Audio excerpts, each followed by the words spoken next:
Shalom keluarga damai yang terkasih di dalam Tuhan. Puji Tuhan kita berjumpa kembali di dalam Renungan Samas Jumat 23 Mei 2025. Bagaimana kabarnya?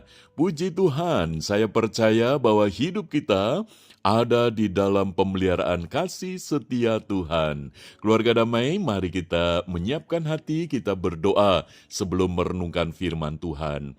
Bapa Surgawi, sebentar kami hendak merenungkan firman-Mu. Kiranya Roh Kudus memberkati dan menerangi hati kami masing-masing. Di dalam nama Tuhan Yesus kami berdoa. Amin. Tema yang akan kita renungkan, kasih eros. Firman Tuhan terambil di dalam Kitab Kidung Agung pasal 8 ayatnya yang ke-6. Demikian firman Tuhan. Taruhlah aku seperti meterai pada hatimu, seperti meterai pada lenganmu, karena cinta kuat seperti maut, kegairahan gigi seperti dunia orang mati, nyalanya adalah nyala api, seperti nyala api Tuhan. Demikian firman Tuhan. Keluarga damai, kasih eros seringkali dikonotasikan secara negatif sebagai sesuatu yang tabu untuk dibicarakan secara terbuka, secara umum, karena terkait dengan moral, etika. Namun apakah benar demikian? Eros berarti romantis, yang terkait dengan kehidupan kegairahan seksual. Bukankah itu sesuatu yang indah?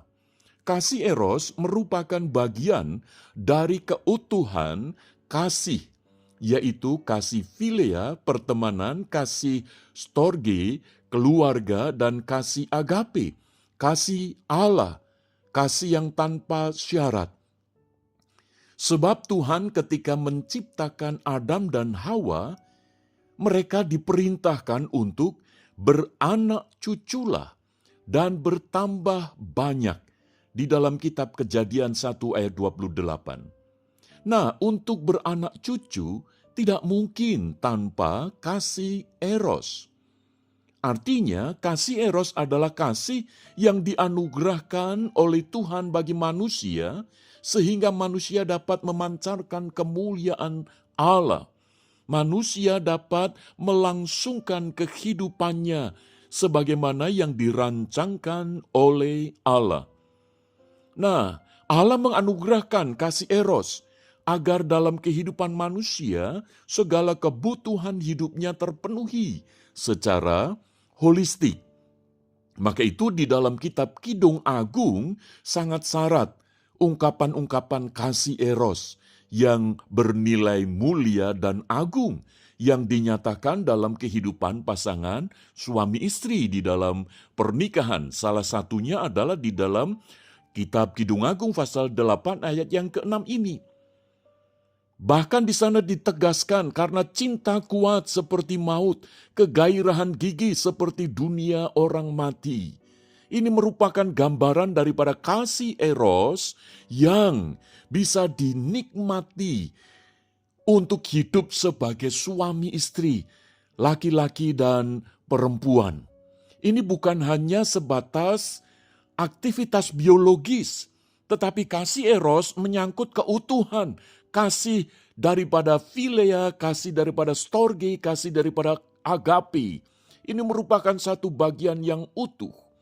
Namun ketika manusia jatuh di dalam dosa, maka kasih eros bisa menjadi celah atau pintu bagi siapapun untuk bisa jatuh di dalam dosa. Paling tidak kita bisa melihat contoh di dalam Alkitab, yaitu kasus Daud dan Batseba, Simson dan Delila, Amnon dan Tamar, dan sebagainya.